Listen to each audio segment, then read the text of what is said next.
Hai Creative City Worship, kembali bersama saya. Hari ini spesial karena saya juga kembali menyampaikan firman di lokasi fisik gereja kita, di Art Hotel Tamrin. Nggak terasa kita udah sampai pada second half dari 2020. Oh guys, time really flies. Nggak pernah terbayangkan kalau setengah tahun saya bakal habis seperti ini. Masuk PSBB transisi, saya tahu bahwa sudah lebih banyak pelonggaran yang diizinkan. Saya ingat kalau dibandingkan dengan pertama kali lockdown, itu gimana tahu rasanya. Tapi bahkan dengan kelonggaran yang diberikan, satu hal yang pasti mengganjal di pikiran kita semua adalah pertanyaan ini. Kapan ujung dari pandemi ini? Well, belum bisa kita jawab. Dan segala ketidakpastian ini definitely menyiksa banget ya. Nggak heran kalau waktu pandemi ini Anda Google keywords ini dengan kata COVID-19. Anda bakal dapat banyak banget search result. Keywords apa yang saya maksud? Ini, mental health.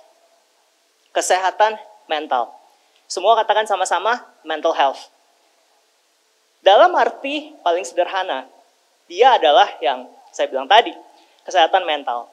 Berdasarkan WHO, World Health Organization, atau Organisasi Kesehatan Dunia, kesehatan mental diartikan sebagai keadaan kesejahteraan di mana seseorang menyadari kemampuannya sendiri, dapat mengatasi tekanan normal kehidupan, dapat bekerja secara produktif, dan mampu memberikan kontribusi pada komunitasnya.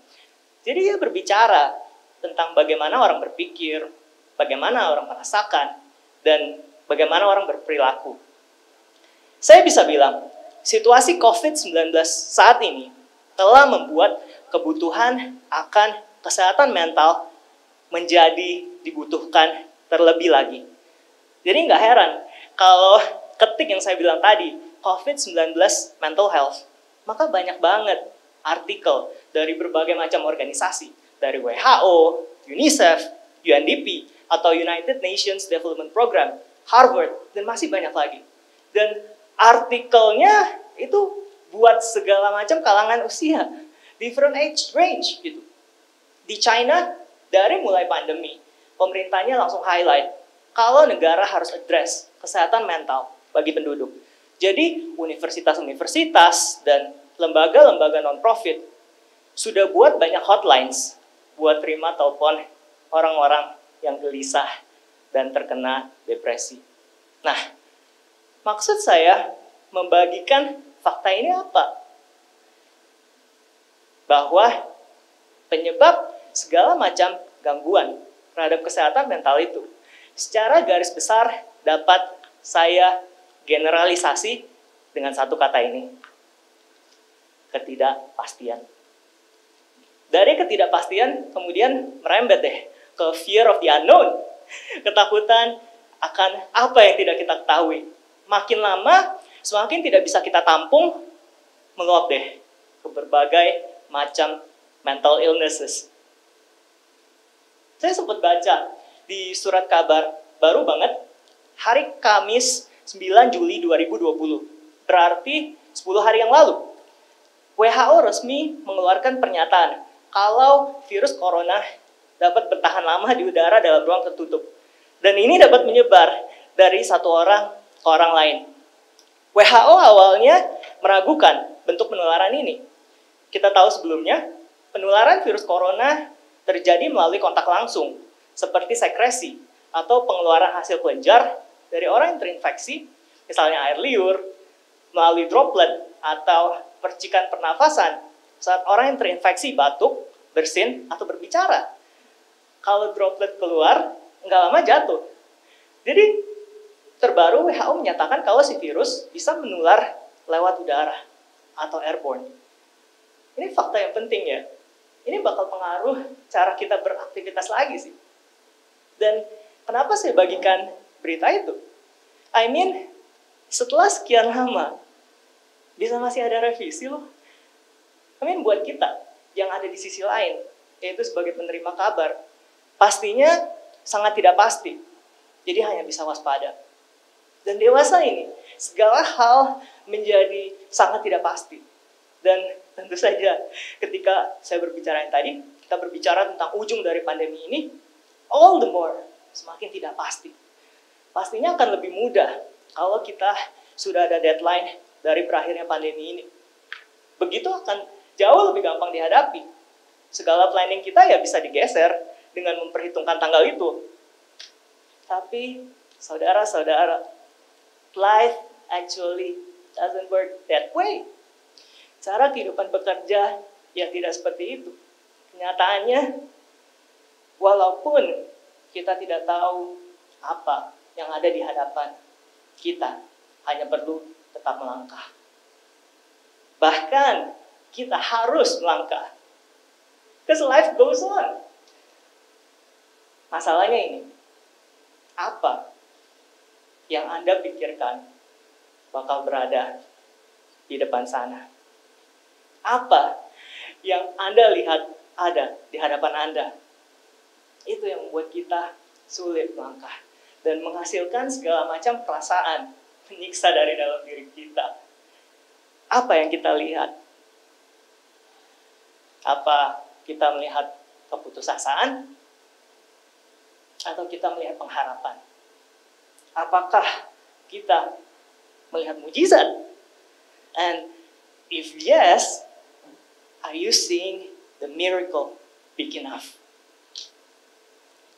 Hari ini, saya ingin membahas bagaimana hal yang tidak pernah kita lihat sebenarnya akan membatasi iman kita. Saya mau melanjutkan pembahasan kita tentang kehidupan Tuhan Yesus. Really excited. Saya benar-benar excited. Buat 2 bulan ini, saya percaya kalau kita semua betul-betul akan belajar banyak dari kehidupan yang terbaik yang pernah ada. Kehidupan Tuhan kita. Hari ini, saya akan membahas dari Yohanes 11, ayat 1 sampai 44. Dan ini tentang pembangkitan Lazarus. Kalau Alkitab Anda ada di tangan Anda sekarang, saya ingin Anda bookmark di bagian itu. Kalau Anda pakai aplikasi, make sure itu terbuka bagian itu. Jadi karena panjang, saya akan membagi pembahasan saya ke 3 bagian. Bagian pertama, ketika Lazarus diceritakan sakit dan meninggal. Bagian kedua, Yesus menghibur Maria dan Marta. Bagian ketiga, Yesus membangkitkan Lazarus. Cukup panjang. Tapi saya tahu bahwa di akhir ibadah ini, hidup Anda tidak akan pernah sama. Ayo, sekarang sama-sama kita bilang, saya siap untuk firman Tuhan. Mari kita berdoa. Bapa di surga, terima kasih untuk hari ini. Terima kasih untuk kesempatan yang kau berikan pada hamba-Mu ini. Leo ya Bapak, terima kasih. It is an honor, it is a privilege to preach your word. Tuhan, kau pakai lidah bibir hamba-Mu ini, kiranya apapun yang disampaikan akan menjadi perpanjangan lidahmu ya Bapa. Aku berdoa bahwa apa yang disampaikan akan menjadi benih yang jatuh ke dalam lubuk hati yang paling subur, yang kemudian akan bertumbuh dan berbuah. Aku dedikasikan waktu ini ke dalam tangan-Mu, di dalam nama Tuhan Yesus, aku telah berdoa. Amin. Yohanes 11, ayat 1 sampai 16. Ada seorang yang sedang sakit, namanya Lazarus. Ia tinggal di Betania, kampung Maria dan adiknya Marta. Maria ialah perempuan yang pernah meminyaki kaki Tuhan dengan minyak mur dan menyekanya dengan rambutnya. Dan Lazarus yang sakit itu adalah saudaranya. Kedua perempuan itu mengirim kabar kepada Yesus. Tuhan, dia yang Engkau kasihi sakit. Ketika Yesus mendengar kabar itu, ia berkata, penyakit itu tidak akan membawa kematian, tapi akan menyatakan kemuliaan Allah. Sebab oleh penyakit itu, anak Allah akan dimuliakan. Yesus memang mengasihi Marta dan kakaknya dan Lazarus. Namun setelah didengarnya bahwa Lazarus sakit, ia sengaja tinggal 2 hari lagi di tempat di mana ia berada. Tapi sesudah itu ia berkata kepada murid-muridnya, mari kita kembali lagi ke Yudea. Murid-murid itu berkata kepadanya, Rabi, baru-baru ini orang-orang Yahudi mencoba melempari engkau. Masih maukah engkau kembali ke sana? Jawab Yesus, bukankah ada 12 jam dalam 1 hari? Siapa yang berjalan pada siang hari, kakinya tidak terantuk, karena ia melihat terang dunia ini. Tapi jikalau seorang berjalan pada malam hari, kakinya terantuk, karena terang tidak ada di dalam dirinya. Demikianlah perkataannya, dan sesudah itu ia berkata kepada mereka, Lazarus, saudara kita telah tertidur, tapi aku pergi ke sana untuk membangunkan dia dari tidurnya. Maka kata murid-murid itu kepadanya, Tuhan, jikalau ia tertidur, ia akan sembuh. Tapi maksud Yesus ialah tertidur dalam arti mati. Sedangkan sangka mereka Yesus berkata tentang tertidur dalam arti biasa. Karena itu Yesus berkata dengan terus terang, Lazarus sudah mati, tetapi syukurlah aku tidak hadir pada waktu itu, sebab demikian lebih baik bagimu, supaya kamu dapat belajar percaya. Marilah kita pergi sekarang kepadanya. Lalu Thomas yang disebut Didimus berkata kepada teman-temannya, yaitu murid-murid yang lain, marilah kita pergi juga untuk mati bersama-sama dengan dia. Yesus sebelumnya sedang mengajar di seberang Sungai Yordan. Kemungkinan di wilayah yang namanya Perea. Di sana Yesus dapat berita kalau Lazarus itu sakit. I can say, kalau pada poin tersebut, Lazarus itu bisa dibilang statusnya adalah teman Yesus. Dan memang betul, di ayat 3 juga bilang, dia yang Yesus kasihi. Sedikit flashback. Bagaimana sebenarnya sampai keluarga Lazarus itu begitu dekat dengan Yesus. Latar belakangnya kembali ke Yohanes pasal 7. Gak usah dibuka sekarang, saya bilang aja, nanti bisa buka sendiri. Jadi waktu itu ada hari raya orang Yahudi, namanya Hari Raya Pondok Daun. Lokasinya di Yudea. Maaf kalau saya bilang banyak banget nama tempat. Tapi percaya aja sama saya mencoba kasih gambaran yang jelas untuk kisah Lazarus ini. I'm trying my best, okay? Dulu ada hari raya Pondok Daun, lokasi di Yudea. Jerusalem itu capital of Judea. Ketika Tuhan Yesus mengajar di Yerusalem, ada waktu yang mana Yesus suka pergi ke kampung bernama Betania atau Bethany. Lalu dari situ, kita semua pasti pernah dengar cerita terkenal ini tentang Maria dan Martha. Mereka adalah Lazarus sisters atau saudara perempuan Lazarus. Sekarang kita buka ini. Lukas pasal 10 ayat 38 sampai 42. Lukas pasal 10 ayat 38 sampai 42. Ketika Yesus dan murid-muridnya dalam perjalanan, tibalah ia di sebuah kampung. Seorang perempuan yang bernama Martha menerima dia di rumahnya. Perempuan itu mempunyai seorang saudara yang bernama Maria. Maria ini duduk dekat kaki Tuhan dan terus mendengarkan perkataannya. Sedang Martha sibuk sekali melayani. Ia mendekati Yesus dan berkata, Tuhan, tidakkah engkau peduli bahwa saudaraku membiarkan aku melayani seorang diri? Suruhlah dia membantu aku. Tapi Tuhan menjawabnya, Martha, Martha, engkau khawatir dan menyusahkan diri dengan banyak perkara. Tapi hanya satu saja yang perlu. Maria telah memilih bagian yang terbaik yang tidak akan diambil daripadanya.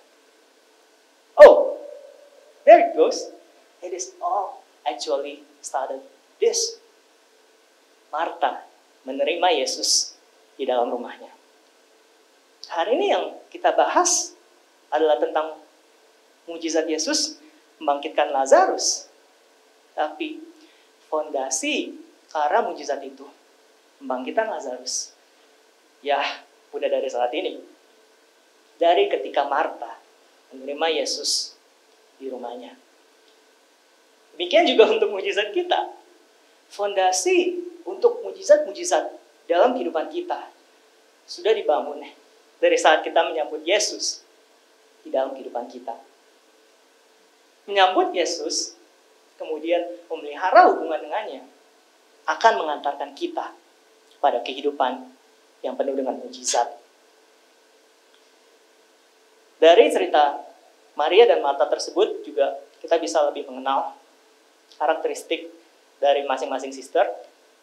Martha si host atau tuan rumah yang baik, lalu Maria yang selalu duduk dekat Yesus dan mendengarkannya. Of course, kita tahu kalau pada kesempatan tersebut Yesus berbicara kepada Martha kalau Martha begitu menyibukkan diri dengan banyak hal. Padahal hanya satu saja yang perlu.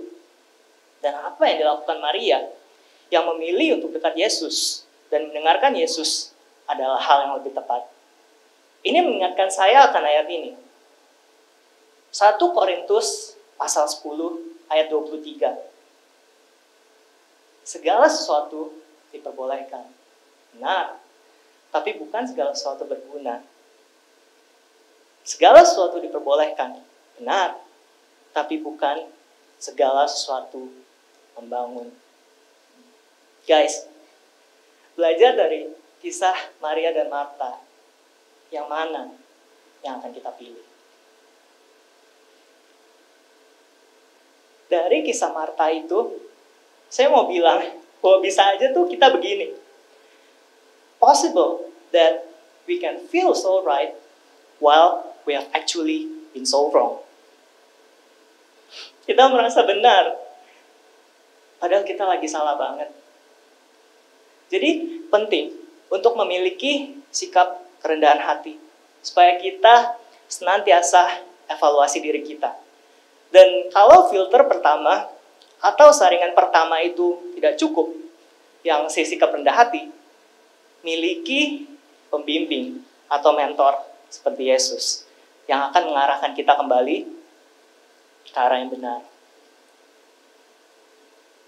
Dan fakta kalau ada kisah pembangkitan Lazarus ini memberikan saya kesimpulan sebagai berikut untuk cerita Maria dan Marta barusan.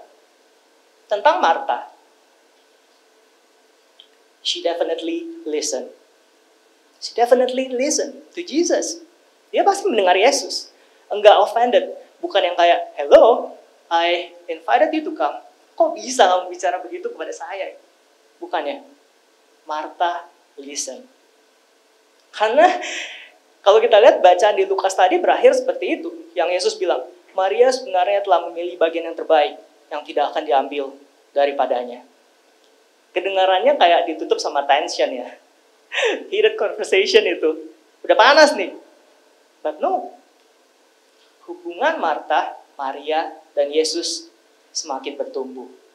Dan pastinya itu karena sikap kerendahan hati yang mau mendengarkan nasihat.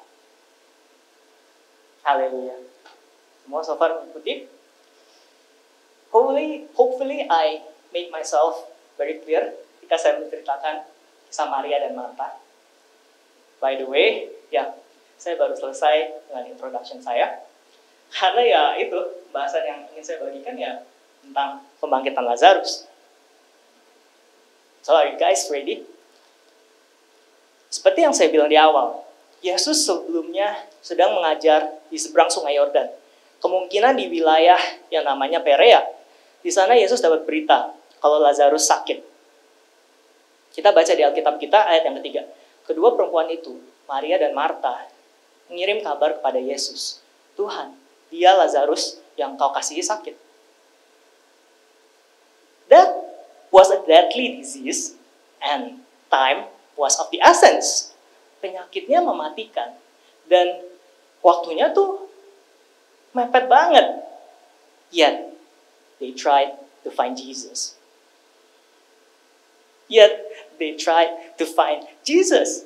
Pelajaran yang kita bisa ambil di sana adalah pertama-tama, carilah Tuhan. Karena jika kita tidak mencari Dia, maka ini sama seperti kita mengibarkan bendera putih atau menyerah. Jadi, cari Dia. Ingat, ketika kita tidak tahu apa yang harus dilakukan, Tuhan hanya sejauh doa. Ketika kita tidak tahu apa yang harus dilakukan, ingatlah, kalau Tuhan hanya sejauh doa. Ada quote dari Corrie ten Boom yang bilang begini, ini buat yang suka otomotif nih kayaknya quote-nya. Canda. Corrie ten Boom bilang begini, is prayer your steering wheel or your spare tire? Is prayer your steering wheel or your spare tire? Apakah bagi Anda doa itu setir mobil atau ban serep? Jangan ketika kita sudah kehabisan alternatif, baru kita melibatkan Tuhan. Go to Him right from the very beginning. Pergilah ke Dia dari awal. Juga saya kagum dengan kabar yang dikasih Maria dan Marta kepada Yesus. Apa itu? Tuhan, dia Lazarus yang kau kasih sakit. That's it. I mean, Maria dan Marta pastinya nggak bicara panjang lebar. Di zaman sekarang mungkin pesan itu ekuivalen sama kalau kita ketik di WA, Lazarus sakit, titik. Terus tambah emoji mungkin, emoji yang pakai termometer itu. And I like the fact that untuk Maria dan Marta, that is all they need to say. Bisa saya bilang, mereka menyerahkan semuanya kepada kemurahan Yesus untuk melakukan apa yang terbaik menurut Yesus. Saudara-saudara, dalam perjalanan Anda untuk sebuah jawaban doa, apakah Anda mencoba mendiktekan apa yang harus dilakukan oleh Tuhan? Apakah Anda mencoba mendiktekan apa yang harus dilakukan oleh Tuhan? Saya ingin bilang ini, walau jawaban yang diberikan Tuhan bisa berbeda dengan apa yang kita bayangkan, jawabannya adalah selalu yang paling tepat. Recap, apa yang kita sudah dapat sejauh ini, ketika dihadapkan pada krisis, respon kita adalah cari Tuhan, lalu berserah. Dan Anda semua tahu, kalau kadang masalah bisa begitu berat, sampai mungkin kita sendiri nggak punya kalimat yang tepat untuk menjelaskan apa yang ada di pikiran kita. Nggak keluar aja kata-katanya. Because it is just too heavy, terlalu berat. Dan mungkin kita perlu lakukan apa yang Maria dan Marta lakukan. Cukup bilang, dia sakit. Anda tahu? In the simplest of words, God still listens. In the simplest of words, God listens. Pada perkataan kita yang paling sederhana, Tuhan tetap mendengar. Ada quote dari John Bunyan yang bilang begini. John Bunyan, kalau dalam bahasa Indo, dia bilang begini, in prayer, it is better to have a heart without words than words without a heart. Dalam doa, lebih baik untuk punya hati tanpa kata-kata daripada kata-kata tanpa hati. Back to the story, kita tahu ayat 4. Ketika Yesus mendengar kabar itu, ia berkata, penyakit itu tidak akan membawa kematian, tapi akan menyatakan kemuliaan Allah. Sebab oleh penyakit itu, anak Allah akan dimuliakan. I want to say this. Ada tujuan untuk setiap pergumulan kita. Melalui pergumulan kita, ada pesan yang akan disampaikan oleh Tuhan. Pesan yang bukan hanya untuk kita, tapi untuk semua orang. Pesan yang bukan hanya berlaku pada zaman kita, tapi untuk sepanjang masa. Pemahaman kita mungkin gak akan cukup untuk hal yang sebesar itu. Ini incomprehensible kalau dalam bahasa Inggris. But believe anyway. Tidak dapat dimengerti, tapi percaya saja. Ini juga membawa saya ke ayat selanjutnya. Ayat 5 dan 6. Yesus memang mengasihi Marta dan kakaknya dan Lazarus. Namun setelah didengarnya bahwa Lazarus sakit, ia sengaja tinggal 2 hari lagi di tempat di mana ia berada. Friends, Yesus memang mengasihi Maria, Marta, dan Lazarus. Tapi ini bukan berarti mereka dikecualikan dari krisis kehidupan. Kita suka gagal paham.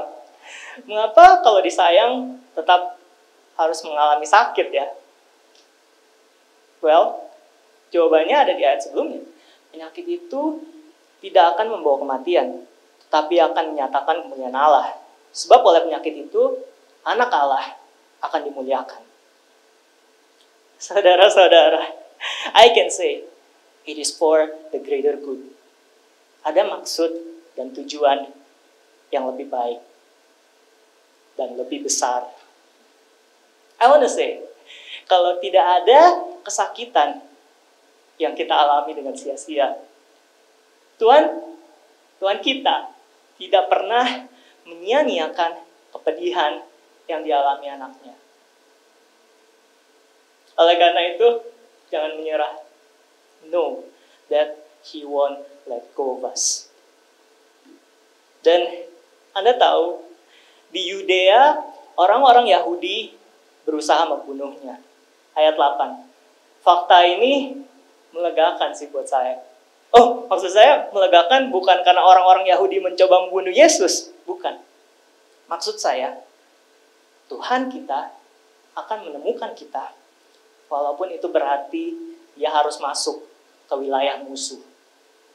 Tuhan kita akan menemukan kita. Walaupun itu berarti dia harus masuk ke wilayah musuh. Psalm 46 verse 1. God is our refuge and strength, an ever-present help in trouble. Dia adalah nolong dalam kesesakan. Mari kita masuk ke bagian kedua. Yohanes 11 ayat 17 sampai 37. Maka ketika Yesus tiba, didapatinya Lazarus telah 4 hari berbaring di dalam kubur. Betania terletak dekat Yerusalem, kira-kira 2 mil jauhnya. Di situ banyak orang Yahudi telah datang kepada Marta dan Maria untuk menghibur mereka, berhubung dengan kematian saudaranya. Ketika Marta mendengar bahwa Yesus datang, ia pergi mendapatkannya. Tetapi Maria tinggal di rumah. Maka kata Marta kepada Yesus, Tuhan, sekiranya Engkau ada di sini, saudaraku pasti tidak mati. Tapi sekarang pun aku tahu bahwa Allah akan memberikan kepadamu segala sesuatu yang Engkau minta kepadanya. Kata Yesus kepada Marta, saudaramu akan bangkit, kata Marta kepadanya. Aku tahu bahwa ia akan bangkit pada waktu orang-orang bangkit, pada akhir zaman. Jawab Yesus, akulah kebangkitan dan hidup. Barang siapa percaya kepadaku, ia akan hidup walaupun ia sudah mati. Dan setiap orang yang hidup dan yang percaya padaku tidak akan mati selama-lamanya. Percayalah, percayakah engkau akan hal ini? Jawab Marta, ya Tuhan, aku percaya bahwa Engkaulah Mesias, Anak Allah, Dia akan datang ke dalam dunia. Dan sesudah berkata demikian, ia pergi, memanggil saudaranya Maria, dan berbisik kepadanya, Guru ada di sana, dan ia memanggil engkau. Mendengar itu, Maria segera bangkit, lalu pergi mendapatkan Yesus. Tapi waktu itu Yesus belum sampai ke dalam kampung itu. Ia masih berada di tempat Marta menjumpai dia. Ketika orang-orang Yahudi yang bersama-sama dengan Maria di rumah itu untuk menghiburnya, melihat bahwa Maria segera bangkit dan pergi keluar, mereka mengikutinya karena mereka menyangka bahwa ia pergi ke kubur untuk meratap di situ. Setibanya Maria di tempat Yesus berada dan melihat dia, tersungkurlah ia di depan kakinya dan berkata kepadanya, Tuhan, sekiranya Engkau ada di sini, saudaraku pasti tidak mati. Ketika Yesus melihat Maria menangis dan juga orang-orang Yahudi yang datang bersama-sama dia, maka masih gula hatinya. Ia sangat terharu dan berkata, di manakah dia kamu baringkan? Jawab mereka, Tuhan, marilah dan lihatlah. Maka menangislah Yesus. Kata orang-orang Yahudi, lihatlah, betapa kasihnya kepadanya. Tapi beberapa orang diantaranya berkata, ia yang memelekkan mata orang buta, tidak sanggupkah ia bertindak, sehingga orang ini tidak mati. Ketika Yesus tiba, Lazarus sudah mati selama 4 hari. Orang Yahudi saat itu percaya, ketika orang meninggal, spiritnya bakal berkeliaran dekat tubuhnya selama 3 hari. Yesus sudah paham pemikiran orang-orang Yahudi waktu itu. Kalau saja Yesus datang lebih cepat, pasti mereka bakal menghubungkan mujizat ini dengan argumen ya, spiritnya Lazarus memang belum pergi dan masuk lagi ke tubuhnya.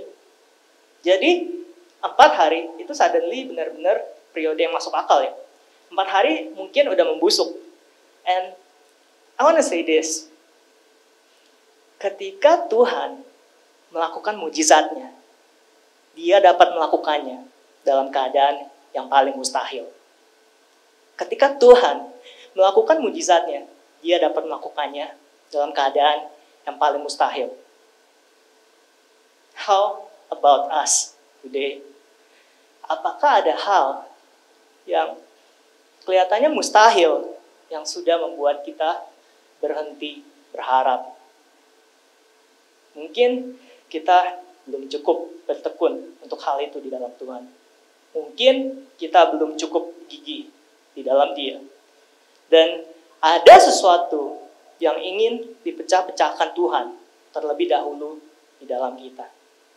Kalau Tuhan jawab lebih cepat, mungkin kita bakal ambil kemuliaannya. In fact, ketika Yesus mendengar kabar Lazarus, dia berada di Perea yang jaraknya adalah 2 hari perjalanan. Ketika dengar kabar, kita baca di Alkitab, Yesus sengaja tinggal 2 hari lagi di tempat dia berada. Hello, tambah-tambahannya di sini banyak ya. Tuhan Yesus dengar kabar, Tuhan Yesus sengaja tinggal 2 hari, perjalanan makan waktu 2 hari. Ketika Yesus sampai, Lazarus sudah mati 4 hari. I want to say, our Savior is so cool. Keren banget. Di mental image dia pasti udah hitung angka-angka ini. Jika dia berangkat langsung juga, Lazarus bakal udah mati selama 2 hari. Dan dengan kepercayaan orang Yahudi yang tadi saya bilang, saat itu tentang spirit yang berkeliaran dekat tubuh selama 3 hari, orang-orang bakal masih berargumen. Banyak hal yang sudah dipikirkan Yesus pastinya. And I can say this confidently today. Our God is in full control. Our God is in full control. Dia memegang kendali penuh. Dan bukan hanya atas situasi Lazarus, tapi atas situasi kehidupan kita juga. Terkadang situasi kita memang harus tunggu momen yang paling gelap. Kenapa? Because light shines the brightest when it is in the darkest place. Light shines the brightest when it is the darkest. Permasalahannya nggak pernah ada pada Tuhan. Permasalahannya selalu ada pada kita. Apakah kita sudah berhenti berharap? Mungkin belum kelihatan di tindakan kita ketika kita berhenti berharap ini. Tapi di dalam hati, kalau Anda udah menyerah. And this message today is especially for you. Pesan saya hari ini adalah untuk saudara sekalian. Lanjut, kita bakal ketemu ini. Ayat 21. Kata Marta kepada Yesus, Tuhan, sekiranya Engkau ada di sini, saudaraku pasti tidak mati. Tapi sekarang pun aku tahu bahwa Allah akan memberikan kepadamu segala sesuatu yang kau minta kepadanya. Kata Yesus kepada Marta, saudaramu akan bangkit. Kata Marta kepadanya, aku tahu bahwa ia akan bangkit pada waktu orang-orang bangkit pada akhir zaman. Buat Marta, jawaban atas krisis saat itu adalah Yesus yang menyembuhkan Lazarus. Sehingga Lazarus tidak mati in the first place. Dengan ini, saya ingin membagikan pengajaran utama hari ini tentang membatasi Tuhan. Kita bisa membatasi Tuhan lewat ketidakpercayaan kita. Ketidakpercayaan itu bisa dihasilkan oleh 2 hal. Pertama, hati yang bimbang. Juga bisa dihasilkan dari sudut pandang yang terbatas. Untuk hati yang bimbang, kita dapat belajar dari teladan Abraham. Bagaimana caranya? We become fully convinced. Menjadi sepenuhnya yakin. Romans chapter 4, verses 20 to 21. Abraham never wavered in believing God's promise. In fact, his faith grew stronger, and in this, he brought glory to God. He was fully convinced that God is able to do whatever He promises. Ini mungkin cocok dengan istilah jangan kasih kendor. Maksudnya, ya kita jadi sangat siaga. Ketika ada benih-benih kebimbangan, kita mungkin langsung tepuk diri kita dan bilang, percaya. But today, mari berbicara tentang kejadian kedua yang menurut saya sangat menarik, yaitu keadaan yang mana sudut pandang kita yang terbatas sehingga juga membatasi Tuhan. Friends, kita dibatasi oleh apa yang bisa kita lihat. Kita dibatasi oleh apa yang kita tahu, dan kita dibatasi oleh apa yang dapat kita mengerti. Tapi kita nggak bisa menaruh Tuhan ke dalam kotak-kotak yang kecil tersebut. Ini sama kalau kita bilang kita punya lautan hanya karena kita mencedok air laut dengan botol kecil, terus kita simpan botol kecil tersebut. Bagaimana kita bisa memperluas pemahaman kita yang terbatas? Sesederhana Roma pasal 10 ayat 17. Roma pasal 10 ayat 17 dikatakan di sana. Jadi, iman timbul dari pendengaran, dan pendengaran oleh firman Kristus. Perkataan Tuhan, firman Tuhan akan membantu kita membentuk iman kita. Firman Kristus adalah kunci untuk membuka pemahaman yang baru. Kembali ke bacaan kita, ayat 25 sampai 27. Jawab Yesus, "Akulah kebangkitan dan hidup. Barang siapa percaya kepadaku, ia akan hidup, walaupun ia sudah mati. Dan setiap orang yang hidup dan yang percaya kepadaku tidak akan mati selama-lamanya. Percayakah engkau akan hal ini?" Jawab Marta, "Ya Tuhan, aku percaya bahwa engkaulah Mesias, Anak Allah, Dia yang akan datang ke dalam dunia." Dari cerita Marta di sini, kita bisa bilang, hanya karena kita tidak pernah melihat pembangkitan sebelumnya, bukan berarti mujizat itu tidak ada. Sekali lagi, kita dibatasi oleh apa yang dapat kita pahami. Bagi Marta, mungkin momen untuk mujizat itu udah lewat.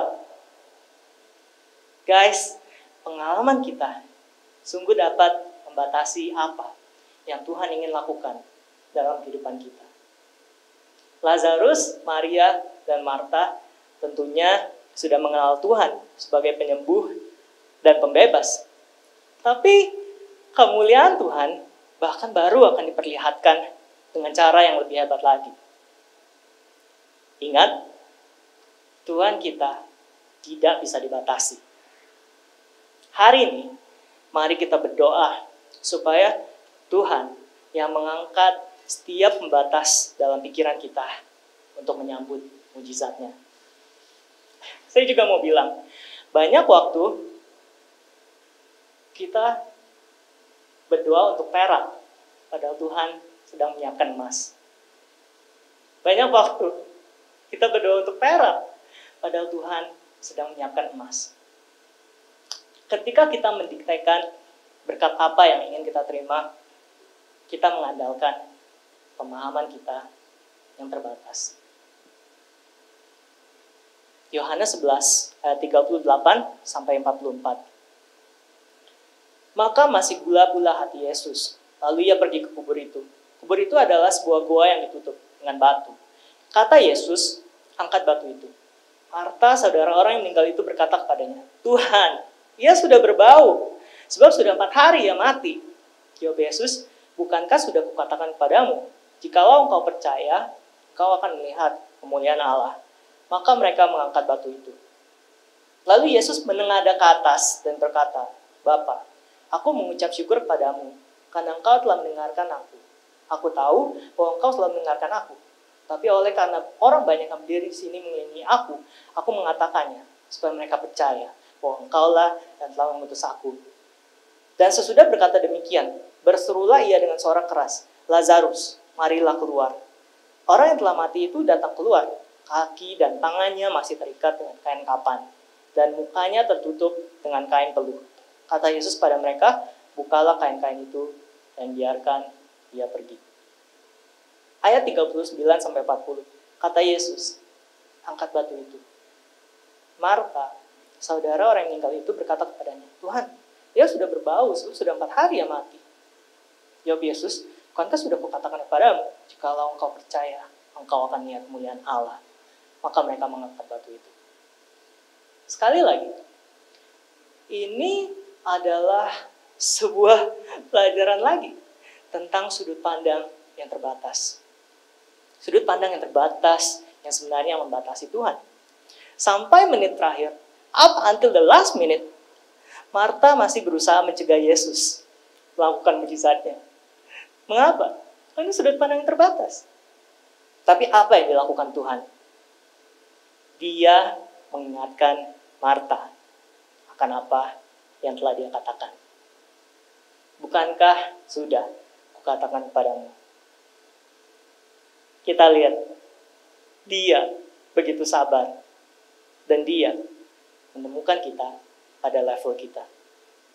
Dia mengingatkan Anda akan hal yang dia katakan sebelumnya. Ketika tidak mengerti, kita ingat kembali perkataannya. Lalu setelah dia membereskan akar permasalahan dari dalam diri kita, baru dilakukan mujizatnya. Dia panggil Lazarus dan orang yang telah mati itu datang keluar. Haleluya.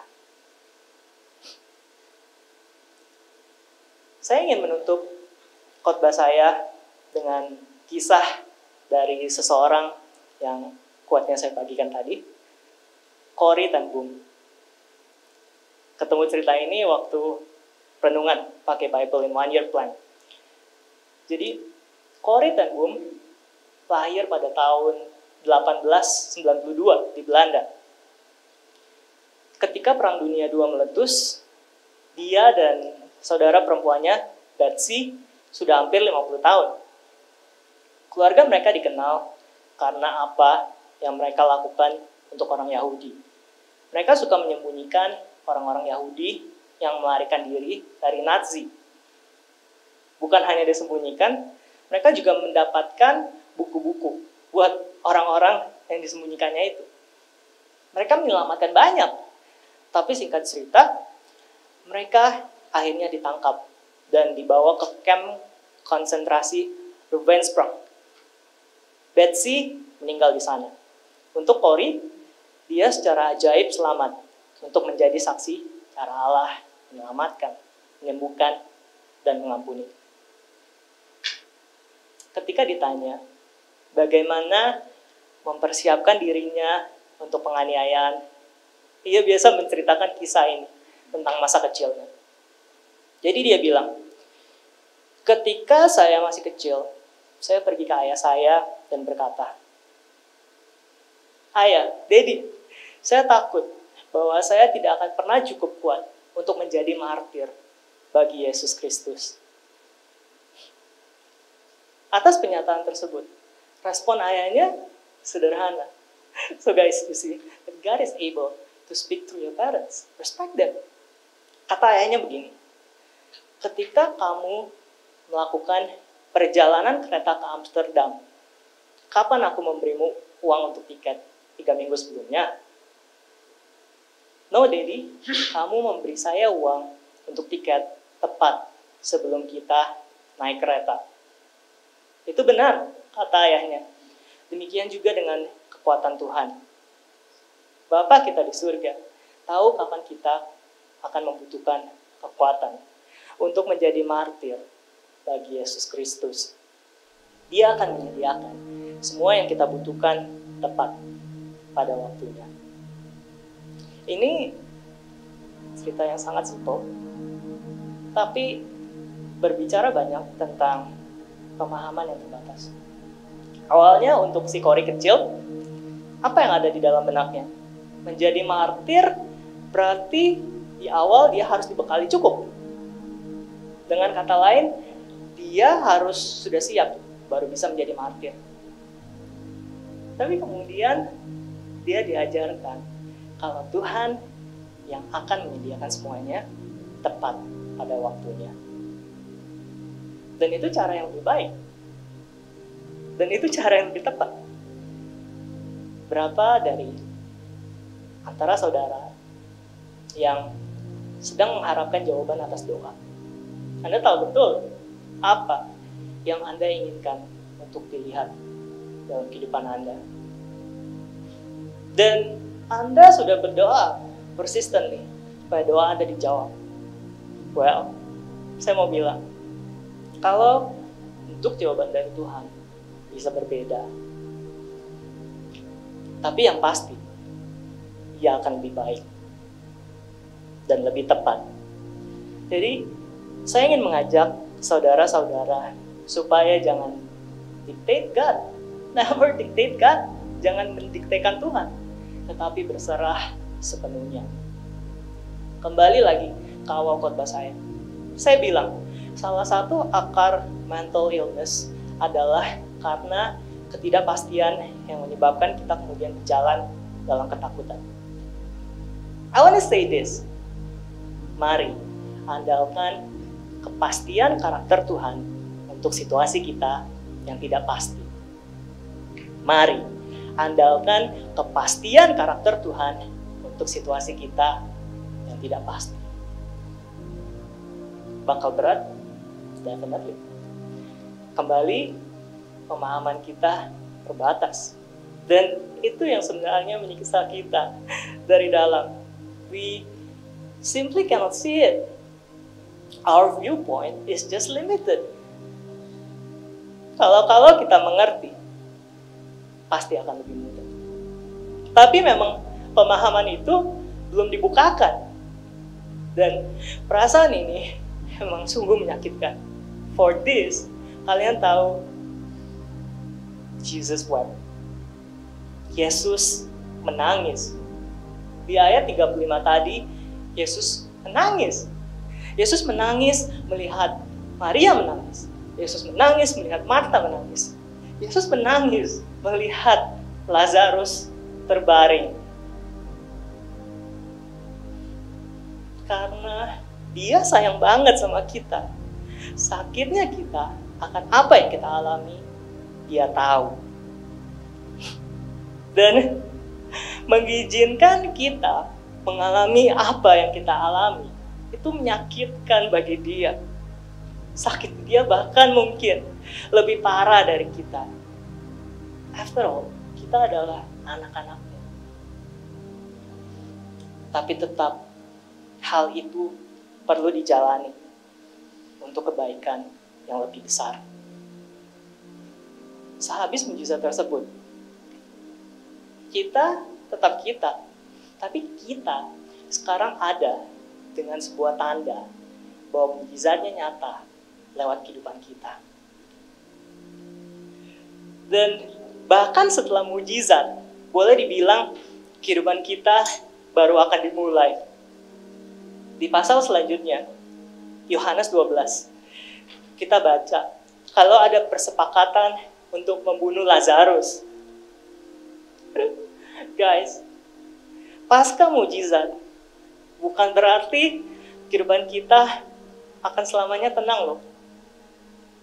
Bisa jadi lebih sulit. Karena musuh sekarang terancam dengan keberadaan Anda. Kita adalah kesaksian berjalan. Tapi walau dengan keberadaan musuh, pastinya kita sudah siap. Karena Tuhan telah berkuasa akan kematian.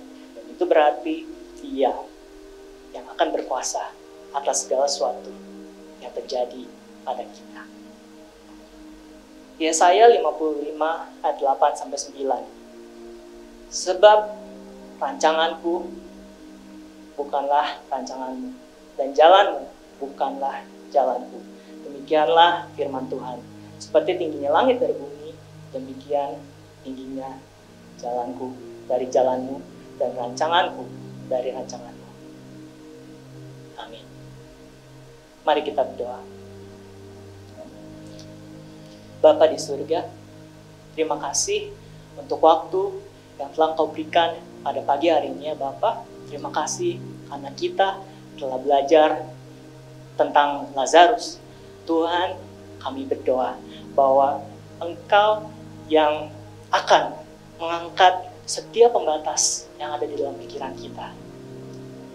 Dan Tuhan, Engkau yang siapkan kami semua untuk menyambut mujizat-Mu.